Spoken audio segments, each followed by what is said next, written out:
Salam Indonesia. Anda menyaksikan berita terkini bersama saya Pradana Adiputra. 2 tahun setelah kekalahan kelompok teror ISIS, banyak keluarga Suriah yang sebelumnya mengungsi kembali ke pulang rumah masing-masing. Namun mereka menghadapi kesulitan ekonomi dan sosial yang besar. Banyak penduduk yang sebelumnya mengungsi akhirnya kembali ke Suriah setelah menghabiskan waktu bertahun-tahun di Camp Al-Hol yang menampung ribuan pengungsi yang hidup di bawah aturan kelompok militan ISIS. Salah satu pengungsi yang telah kembali pulang adalah Fatima yang menolak untuk mempublikasikan identitas aslinya karena alasan keamanan. Setelah kehilangan ketiga anaknya selama perang terhadap ISIS, Fatima mengatakan kehidupan setelah mengungsi sama sulitnya. Fatima menambahkan jika situasinya tidak ada perubahan, ia tidak memiliki pilihan untuk meninggalkan Suriah. Namun jika ada bantuan yang datang, tentu ia akan lebih memilih untuk tetap berada di kampung halamannya.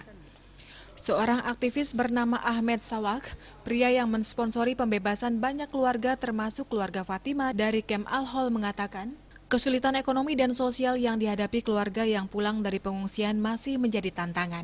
Menurut Ahmed, ini adalah masalah kemanusiaan, karena jika orang-orang tersebut tinggal lebih lama di camp, maka ideologi mereka tidak akan berubah.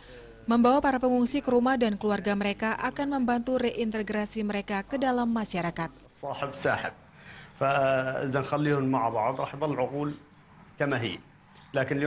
Para pemimpin lokal mengatakan organisasi-organisasi kemanusiaan internasional harus bergerak untuk mendorong para pengungsi agar tetap tinggal di tanah air mereka. Bantuan kemanusiaan juga akan bisa mendorong para pengungsi lain untuk pulang ke Suriah. Pemirsa, untuk mencegah penyebaran COVID-19, ingat pesan Ibu, selalu terapkan 3M, wajib memakai masker, wajib mencuci tangan, dan wajib menjaga jarak, dan wajib menghindari kerumunan. Dengan penerapan perilaku 3M, Indonesia segera terbebas virus corona menuju Indonesia maju. Tetaplah bersama Bali TV. Salam Indonesia.